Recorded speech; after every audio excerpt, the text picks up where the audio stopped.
Welcome back to the Situation Room, where we explore how the global pandemonium of today becomes the global pandemonium of tomorrow.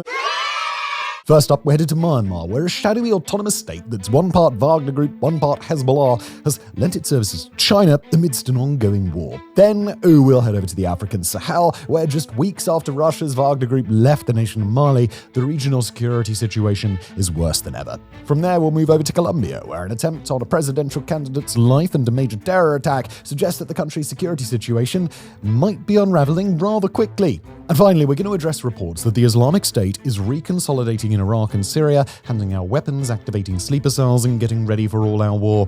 You can find timestamps on the video or in the description, but really, it's all pretty fascinating stuff, so stick around. And also gives me that watch time, doesn't it? Cheers.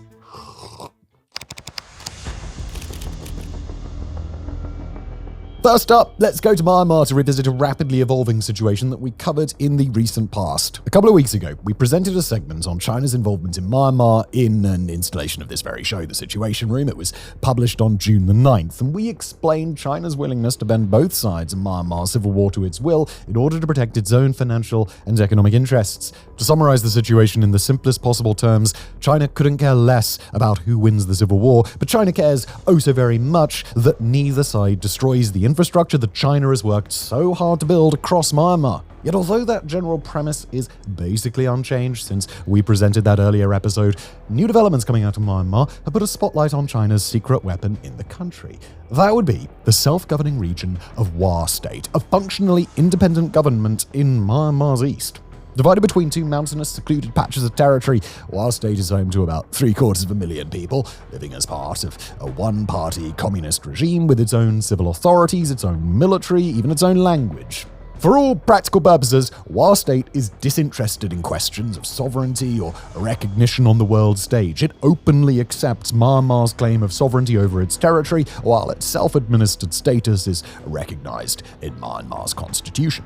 Instead, the two chunks of land that make up Wa State, one on the border with China and one on the border with Thailand, are functionally a Chinese vassal state. Wa State speaks predominantly standard Mandarin. It relies on Chinese goods, cell service, and currency, and it arms itself with weapons supplied by Beijing.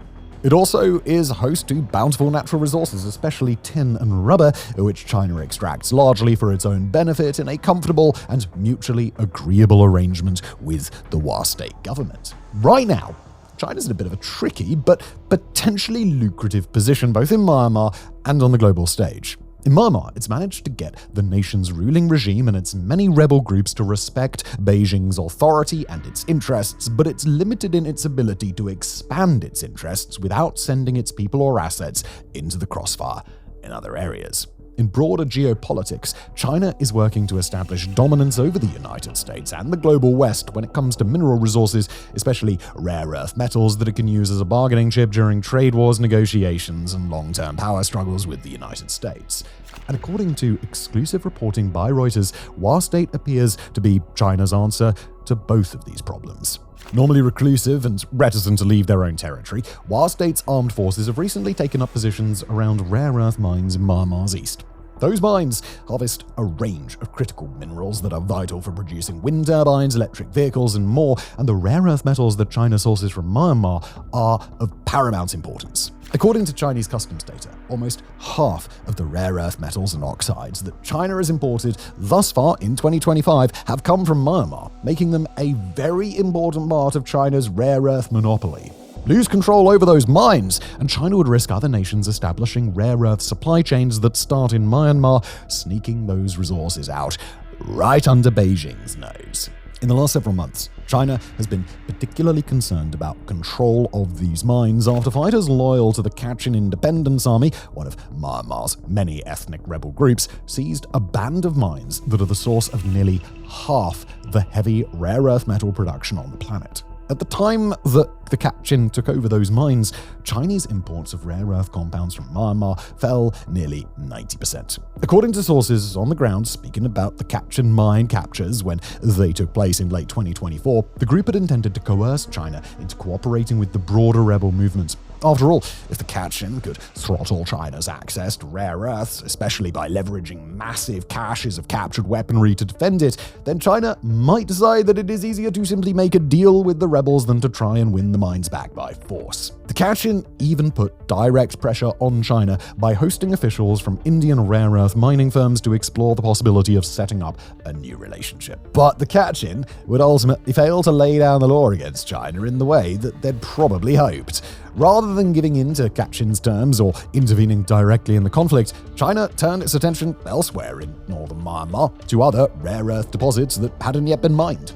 You see, although the assets that the Kachin controlled make up about half of the world's rare earth production, that only accounts for the proportion of rare earth deposits that are actively being mined at a given time, and Myanmar is known to have immense untapped reserves that have yet to be exploited.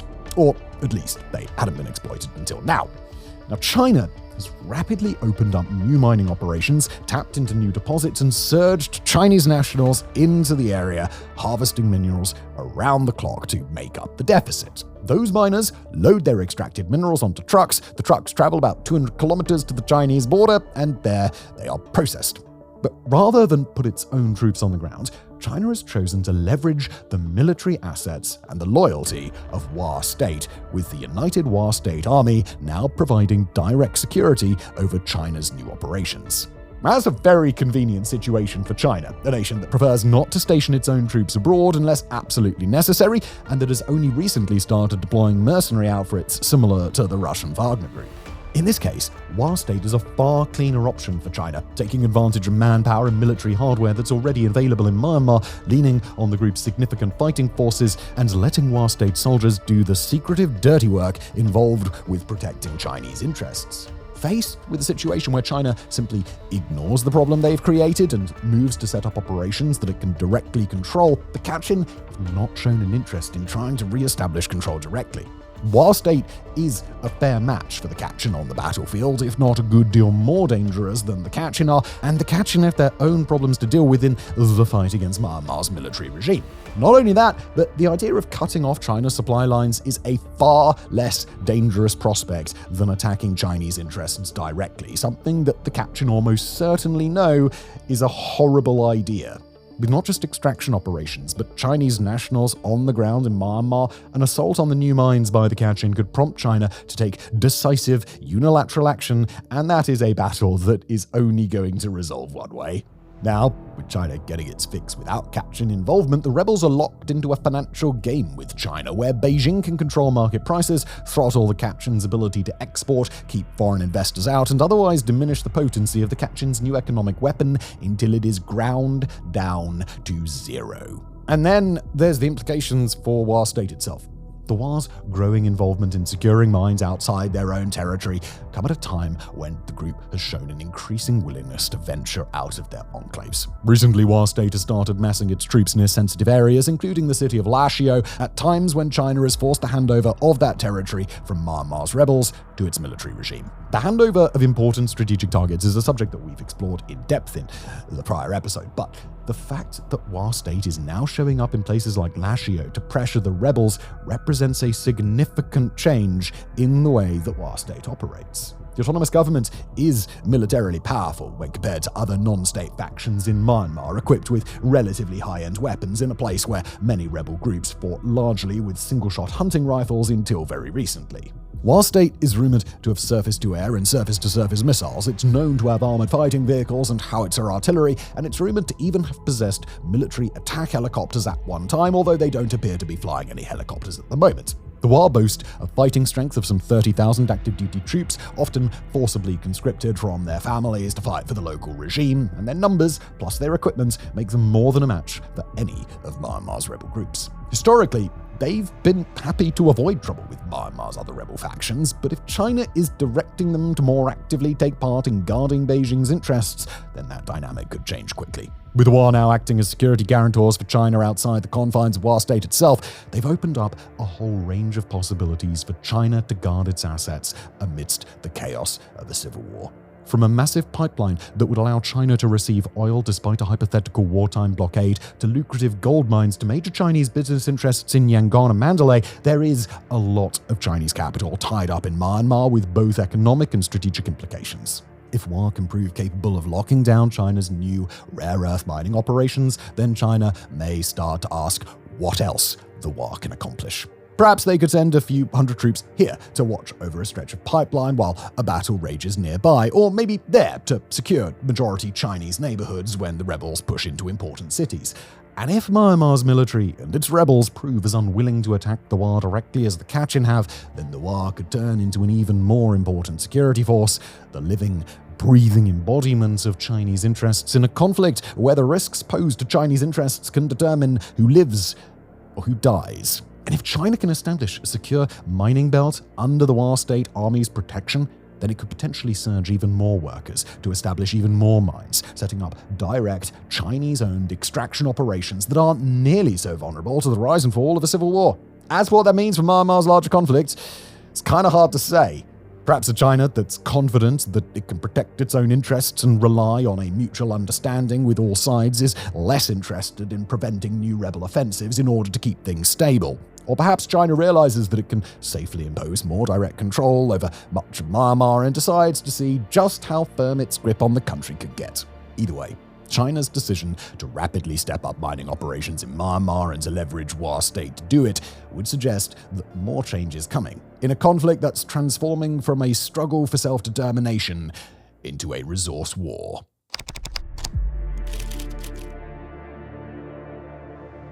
From the thick jungles of Myanmar, we move to the arid badlands of the African Sahel. Specifically, we turn to the ongoing crisis in which an al-Qaeda-affiliated jihadist insurgency called Janim is making greater and greater gains. Less than 2 weeks ago, we put out a standalone episode on what had been, at the time, the most recent developments in the conflict. But since then, the situation across the Sahel is growing even more dire. In case you might not be familiar with the broader situation, we'll give you a brief outline, although that prior episode does have plenty of supplemental information if you'd like to check it out after you finish this video. Now basically, Janim had been running wild across the Sahel for quite a while, with many of the region's nations dealing with attacks. But three in particular are in the crosshairs: Niger, Mali, Burkina Faso. All three are led by military dictatorships that were established in the last few years, and all three have disengaged from security guarantors in the global West in favor of closer alignment with Russia. But over the last month and a half, Janim has rapidly escalated its rate of attack, killing several hundred soldiers across the three nations in May, and then launching an asymmetric offensive centering on Mali in June. Hundreds of Malian soldiers have been slaughtered. Janim has attacked the capital city of Bamako and the major city of Timbuktu with impunity, and after years deployed in the nation, Russian-backed paramilitary Wagner Group made a hollow declaration of victory and then fled. In the wake of the Wagner Group's departure on June the 6th, control of Russian operations in Mali shifted over to another paramilitary group known around the world as the Afrika Korps. Unlike Wagner, the Afrika Korps is openly and transparently under the direct control of Russia's Ministry of Defense, even though it isn't a formal member of the Russian armed forces. The Afrika Korps was to unload a new group of paramilitary fighters into Mali, take over operations from Wagner, and get back to work in support of the regime, as well as the two other regional governments that Mali considers its allies. In the process, the Afrika Korps was not expected to take quite as prominent a role in combat as the Wagner Group has become known for, but it would instead move into more of a support role, training Malian soldiers, bolstering and protecting supply lines, and presiding over the security situation in important zones that aren't at the front lines. But almost as soon as the Afrika Korps deployment began, Russia's new paramilitaries were swept up into the chaos of the Sahel conflict. Within just their first 2 weeks deployed, around 10 Afrika Korps fighters were killed at a minimum in 2 separate attacks via roadside improvised explosive devices and an ambush on a convoy. Other reports suggest that Janim may have already brought down an Afrika Korps helicopter. In addition to their direct personnel losses, the Afrika Korps proved unable to intervene as Janim set off roadside bombs in the capital. Elsewhere in Mali, Janim attacked multiple mining camps where Chinese nationals oversee the extraction of valuable mineral resources, killing multiple Chinese workers in the process. In neighboring Burkina Faso and Niger, Janim had attacked a handful of military bases within just a couple of days, inflicting casualties each time, and in one case, during an attack in Burkina Faso, reportedly slaughtering dozens of soldiers. Now, on some level, the poor early performance of the Afrika Korps might be attributed to the difficulties of setting up shop in an active war zone. Far less accustomed to the operating environment than Wagner, it's not inconceivable that Afrika Korps fighters may have been more easily targeted or might have made mistakes in their operating procedures that Wagner wouldn't have made. But at the same time, it was certainly an inauspicious start for the paramilitary group in a moment when Mali is in urgent need of an upgrade beyond what Wagner had been able to provide. Not only that, but Afrika Korps fighters lacked the local connections, the friends in Mali's military and government, and the relationships with ethnic militias that Wagner had been able to cultivate over several years at work across the country. The Afrika Korps does include large numbers of former Wagner fighters, but it doesn't appear that those are the same fighters who were in Mali before, simply transitioning to work under a new banner. Instead, these appear to be ex-Wagner fighters who took a deal to join the Afrika Korps following the death of the group's former leaders in 2023. As the Afrika Korps' takeover in Mali has continued, reports from Russia's defense apparatus have suggested that Wagner's exit may have been coming for some time. According to some of Russia's online mill bloggers, the plan to replace Wagner with the Afrika Korps has been underway since the start of the year, sending in new military equipment for months in order to make ready for the Afrika Korps' arrival. That said, it does appear that Wagner left sooner than expected, possibly in response to the wave of attacks perpetrated by Janim in early June. But their sudden departure appears to have been a case of the Kremlin ushering them toward the door a bit quicker than originally planned, instead of kicking them out of a nation where they had no idea they'd be leaving. That would indicate that Moscow has greater confidence in its Afrika Korps than it does in remnant Wagner elements, but it's not clear that Russia should feel so confident. With the security situation in Mali deteriorating this quickly, the decision to remove fighters who are comfortable on the front lines and replace them with advisors who seem less willing to get their hands dirty is a significant gamble. Not only that, but Russia will no longer be able to simply write off its losses on the battlefield as easily as it did with its nameless, faceless mercenaries operating in a legal grey area. And while the world basically knows what the Wagner Group is at this point, that ability to avoid reporting setbacks still goes a long way for Russia on the home front. If the hope was for the Afrika Korps' lower profile and distance from combat to mean that fewer setbacks would happen, well, Janim appears to have proved that assumption oh so wrong. The news of a more carefully planned departure for the Wagner Group comes on the heels of reporting that Wagner may be pushed out of the other African nations as well. The most significant among them is the Central African Republic, where Wagner is very well entrenched and, by some accounts, practically runs the country through a puppet government. For a while, reports have circulated that the Russian Ministry of Defense wanted to uproot Wagner from the CAR, but that the nation's president pushed back, insisting that his personal bodyguards and a number of top Wagner advisors be allowed to stay. According to the Institute for the Study of War, Wagner fighters in the CAR are something of a special case, highly influential in the timber and gold trades, and immune from many of the same orders that other Wagner elements have been forced to sign with Moscow. But all indications are that Moscow is continuing its push to remove Wagner from the CAR, potentially even agreeing to a deal for a massive Russian base that the local government has wanted to host to guarantee its own security since at least 2019. If uprooting Wagner from the CAR is worth the effort from Moscow's perspective, then Wagner's other remaining deployments across the continent probably aren't going to last long. Meanwhile, all indications are that Janim is gathering strength at the same time that it's expanding its profile even further across the African Sahel and West Africa. According to one recent report by the New York Times, Janim is working its way into nations that were previously thought to be safe, like the Ivory Coast and Benin, where they'll find a large crop of impoverished, ideologically flexible young men who may be eager to join their ranks. With American and European financial and military support for the region waning, border controls breaking down, even for relatively secure nations, jihadists seek treatment in the Ivory Coast for battle wounds sustained in Burkina Faso and rustle cattle or even kidnap people from the Ivory Coast before retreating into Burkina Faso. As the jihadists continue their attacks in the region, it is impossible to miss a wave of attacks slowly working its way south toward the ocean, now straddling the border between the chaotic, landlocked nations of the Sahel and the northern portions of West African nations with southern coastlines. And back in the three military regimes of the Sahel, ruling governments aren't able to stabilize their own centers of power, let alone help to relieve a growing crisis for their southern neighbors. In Mali, General Assimi Goïta was granted a mandate for another 5 years at the head of the regime in legislation passed just a few days ago. Goïta has recently dissolved political parties and disappeared pro-democracy advocates, while at the same time starting to work on a gold refinery that's being built in partnership with a Russian conglomerate and nationalizing a gold mine previously under the control of the Canada-based Barrick Corporation.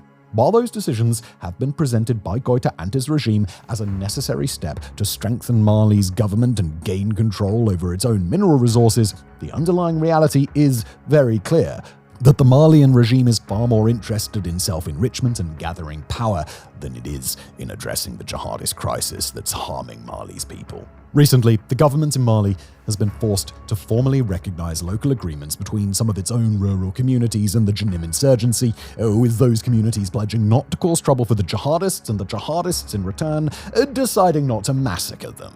In Burkina Faso, the news is hardly any different, with regime leader Ibrahim Traoré rapidly building a personality cult as his army takes hundreds of losses at a time. In Niger, recent small-scale attempts to interrupt terrorist financing have fallen far short of what's required to make a difference, while the government continues a broader standoff with neighboring Benin, despite both nations sharing a very dangerous common enemy.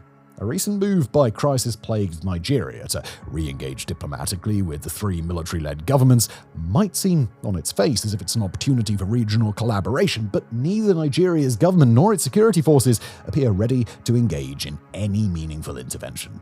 At the time of writing, it doesn't yet appear as if the military governments in any of these three nations are on the brink of collapse. Mali seems to be the closest, but still has some way to go, while Burkina Faso's capital is somewhat secure and Niger's appears to currently be stable.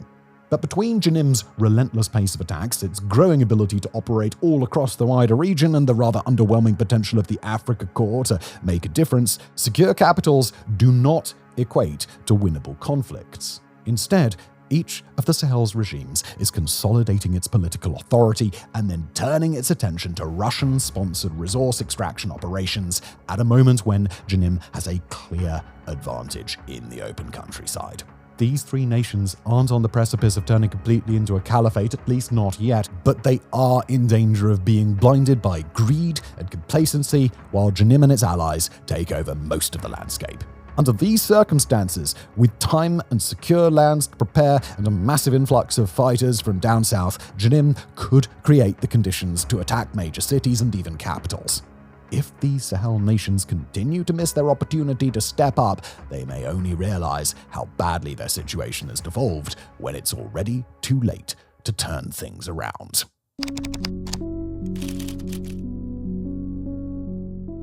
A mere 9 years ago, it was celebrated as a success story, a model for conflict-prone regions across the globe. In 2016, the Colombian state signed a peace agreement with its largest rebel group, the Revolutionary Armed Forces of Colombia, better known as FARC. In return for political representation and land rights reform, the leftist guerrilla group agreed to disarm and demobilize its roughly 13,000 combatants. At that time, it felt like negotiators had done the impossible. The conflict between FARC and the state had lasted over 52 years. At its height, the guerrillas were present in almost a third of all of Colombia's territory, and while smaller rebel groups like the National Liberation Army, or ELN, still remained, there was hope that they too could be negotiated with. But for the first time in over half a century, Colombia might finally know peace. Fast forward nearly a decade, though, and those dreams seem to be in the process of crumbling. A spate of recent attacks have brought violence on a scale not seen in years. All over the country, there's a sense that a hard-won sense of security is fading. As the Council on Foreign Relations recently wrote, quoting, "Colombia is facing its most severe security crisis since its 2016 peace accord." Now, the trigger for these rising feelings of insecurity are absolutely legion, but most can be attributed to three major events that have taken place since January. The most infamous of these is one you've probably heard of.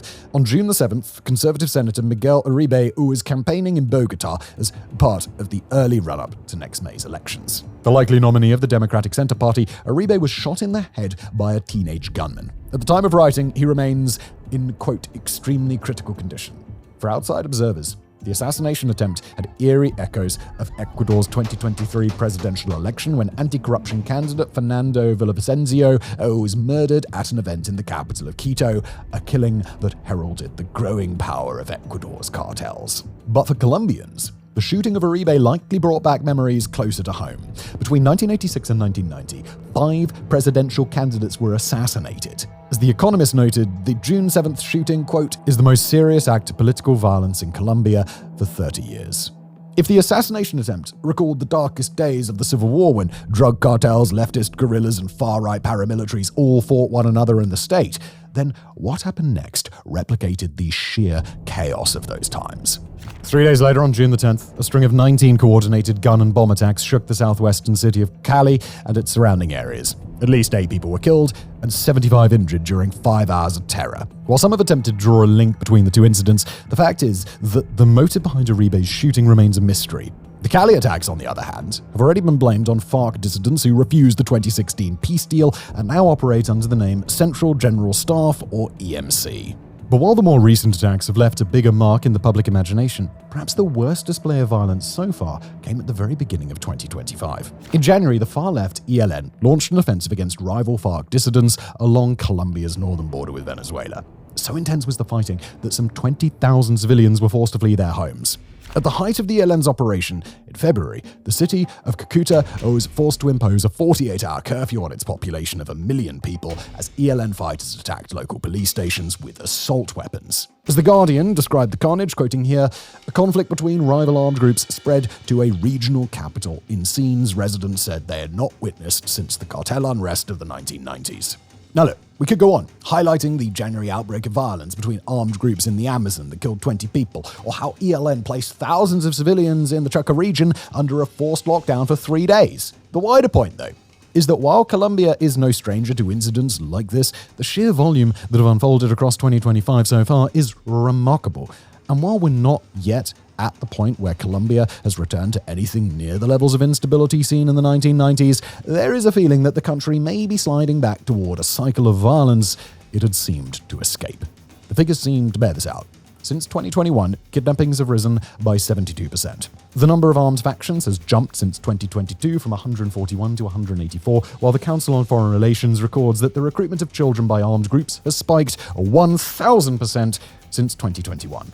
Then there are the more anecdotal episodes that haven't yet made it into the official figures. Episodes like the jump and grenade attacks carried out in Bogota, which had killed 4 people and injured nearly 30 by April, or the killing of 27 uniformed police officers in just 2 weeks this spring, which BBC Mundo suggested was the result of drug cartels like the Gulf Clan deliberately targeting off-duty law enforcement. To be clear, this is still a long way off from the level of violence seen in the 80s and 90s. After falling to a 42-year low of 24 homicides per 100,000 people in 2017, Colombia's murder rate has stayed stable-ish at 26.2 per 100,000 in 2022, before falling to 25.4 last year. By way of comparison, Ecuador's murder rate skyrocketed in the years leading up to its declaration of internal armed conflict, reaching an ungodly high of 44.5 per 100,000 in 2023. So, Colombia's not quite on the same trajectory as its southern neighbor just yet. That being said,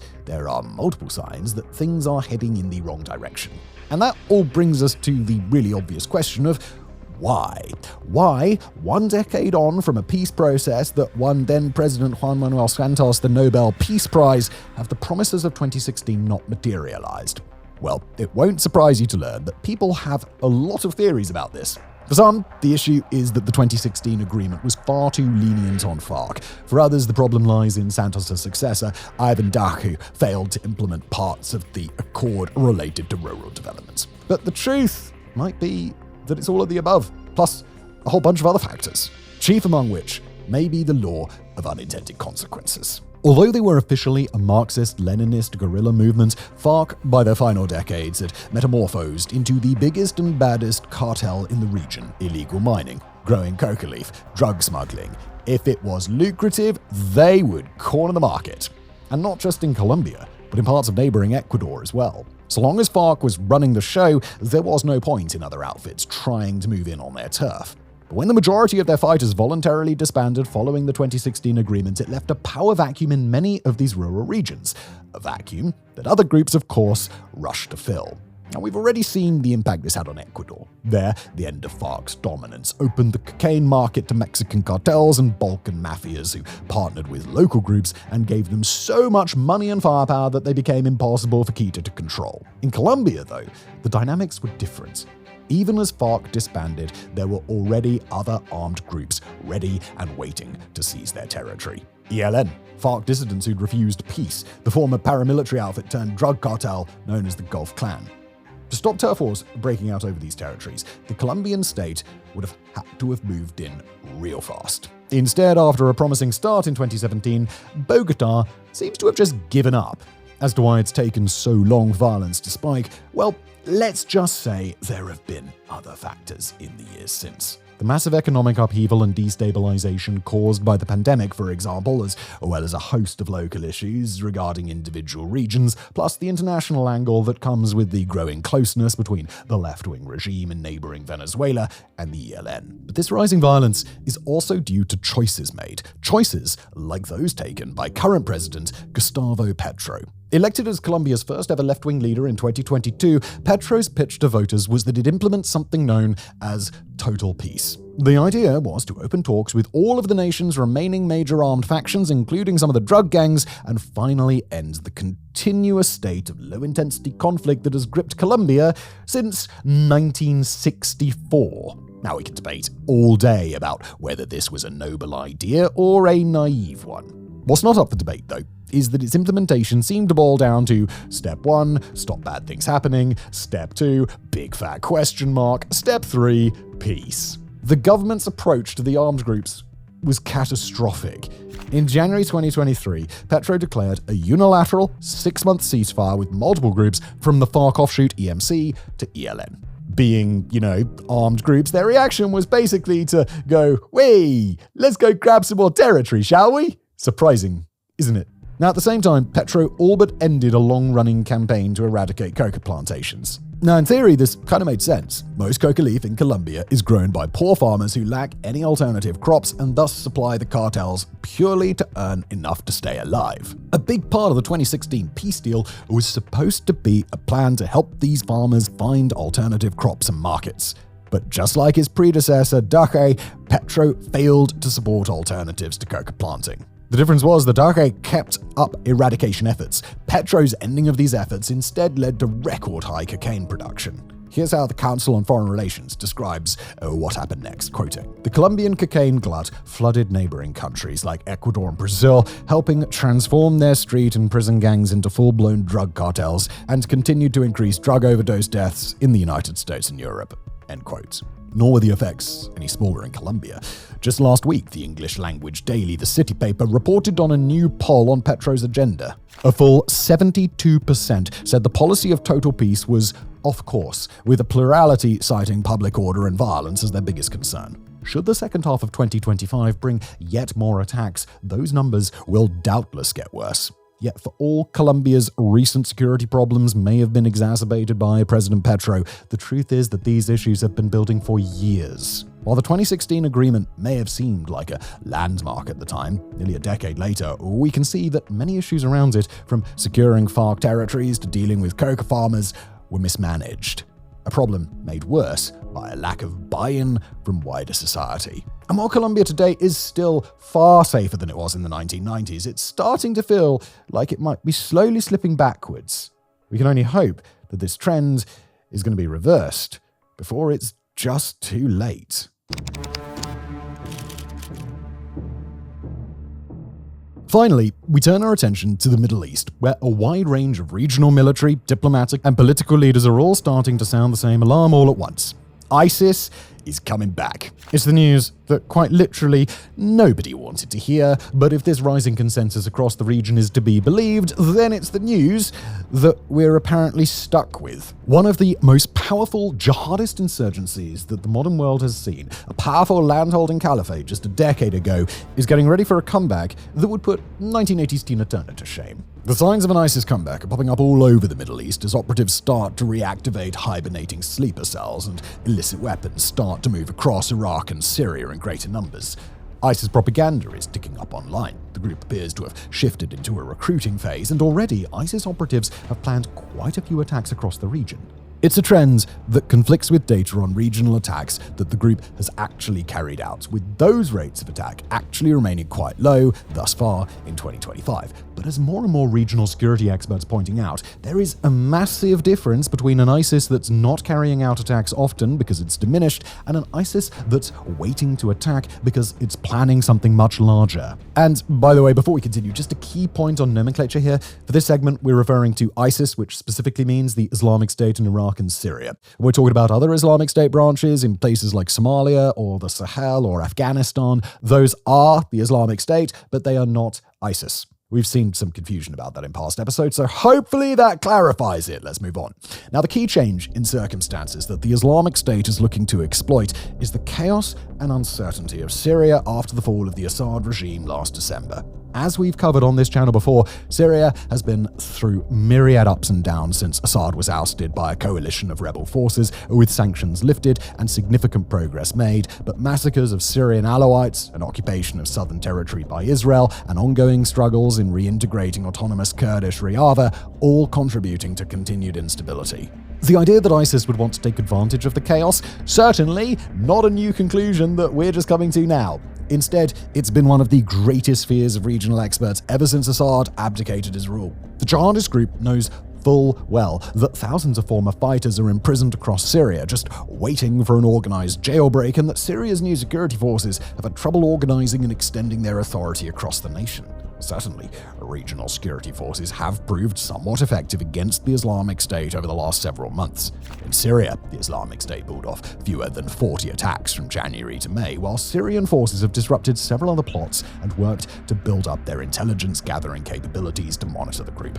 In mid-May, the Syrian government announced its first acknowledged raid against ISIS hideouts, killing 3 members of the group and detaining 4 as they broke up a cell in Aleppo. In Iraq, ISIS launched just 4 attacks from January to May, well under 10% of what ISIS accomplished in that same time period in 2024.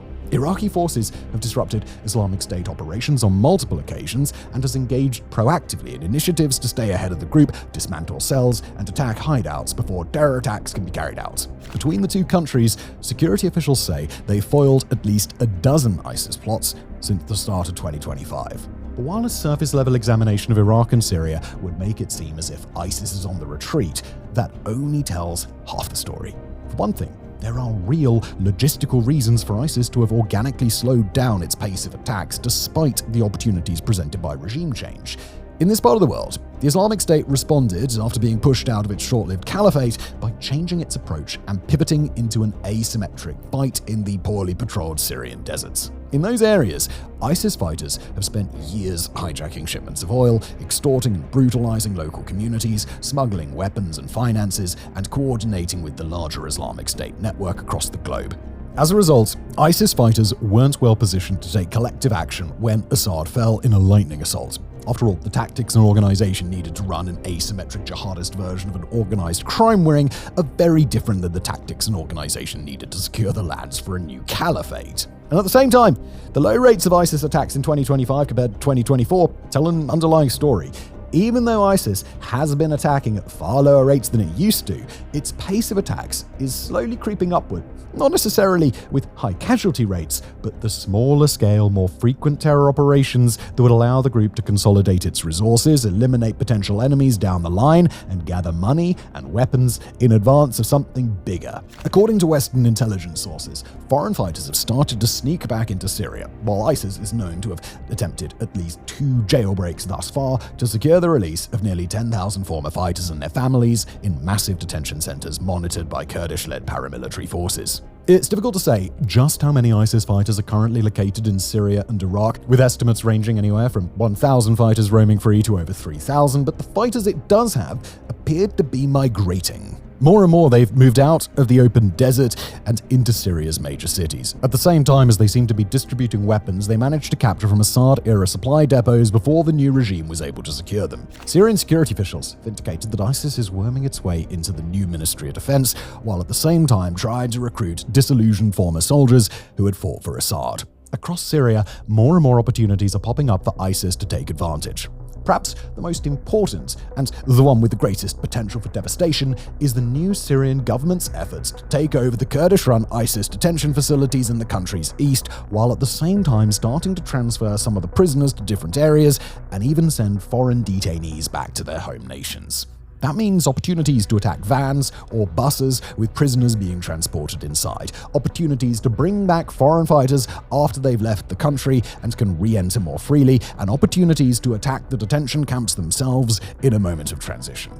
Families that are released from the camps into Syrian society probably aren't going to be tracked or followed up with by a government that's still badly under-resourced, and those who still harbor loyalties to ISIS may simply be recruited again. And when ISIS takes advantage of those opportunities and others like it, it'll be working toward a resurgence that should look very different than what the group achieved in the mid-2010s. Comparing ISIS then against ISIS now might as well be a comparison between a couple of guys who've learned to shoot by playing paintball on the weekends versus a platoon of battle-hardened veterans. ISIS then, in its shock and awe campaign across Iraq and Syria, was absolutely dangerous. But many of its fighters were inexperienced, its leaders were often quite naive about what it took to coordinate a war effort, and it lost operational momentum rapidly once the tides began to turn. Now though, the Islamic State is a truly global movement with franchise groups all across Africa, Asia, and the Middle East. Its fighters in Iraq and Syria are far more pragmatic, far more effective in combat, and far more willing to play the long game, where a creeping jihadist insurgency is at its most dangerous. Across the world, the Islamic State has established robust financial networks, figured out how to smuggle high-impact personnel and weaponry, and shifted its leadership to nations where they're far safer than they've been in Syria or Iraq. If the Islamic State senses an opportunity in the Middle East, it can flood foreign fighters from elsewhere using smuggling networks that aren't currently known in the public domain, but that ISIS's recent tactics would suggest they've already built. Right now, ISIS is operating in an environment where its target nations are growing all the more vulnerable. The United States is rapidly withdrawing troops from much of Syria, pulling out of nearly a dozen outposts across the nation, and consolidating forces at one critical base where American soldiers now depart regularly often. According to reporting by the New York Times, Washington intends to keep as few as 500 troops in Syria by the time this phase of the drawdown is over. That's just a quarter of what the US had in Syria right after Assad fell, and Kurdish leaders have made it clear that America's downsizing will leave a critical security gap that ISIS can exploit. Syria's security forces are nowhere near ready to assume the work of hunting ISIS down nationwide, despite the fact that the nation's new leaders are bitterly opposed to the Islamic State in both principle and action. Iraq, meanwhile, suffers from a porous border that's open to exploitation by the jihadists. Its government and its security forces are deeply corrupt. It's in the midst of a political crisis with its own Kurdish autonomous faction in the north, and at least at the time of writing, it's become a flyover nation for an escalating war between Israel and Iran. ISIS doesn't just have a short window of opportunity to strike. Instead, it's balanced between two unstable nations, and whether intentionally or unintentionally, the governments of those two nations are in the process of taking action that hands greater advantages to the Islamic State. As former ISIS fighters start to be brought out of the Kurdish-run camps, as the Syrian government struggles to reconstitute, as Iraq is racked by internal turmoil, and as the US looks to leave, ISIS can sit back and watch its position just grow stronger and stronger. And it's here that we find the key reason why regional and global intelligence leaders are sounding the alarm about ISIS, even as the group's pace of attacks remains uncharacteristically slow. ISIS seems to understand that it has a window of opportunity to do something big. But in order to do something big, it has to reposition assets, distribute arms and munitions, and reorganize into a much more cohesive operation than what worked for the last few years of asymmetric warfare. And as it does so, the powers of the region and the world are making the jihadists' job easier over time, even despite the occasional raid or killing of a senior leader. ISIS will happily absorb those short-term losses, knowing that its small cells are decentralized and its leaders are just easily replaceable. And as they absorb those losses, they appear to be making ready for something that will see those losses repaid in kind by the people of Iraq and the people of Syria. What that attack might look like, whether a coordinated series of mass killings or an attempt to claim Damascus or a march on vulnerable Iraq, that is anybody's guess. But whatever it is, it seems as if neither Syria, nor Iraq, nor America, nor the rest of the world is prepared to stop it. Thank you very much for watching.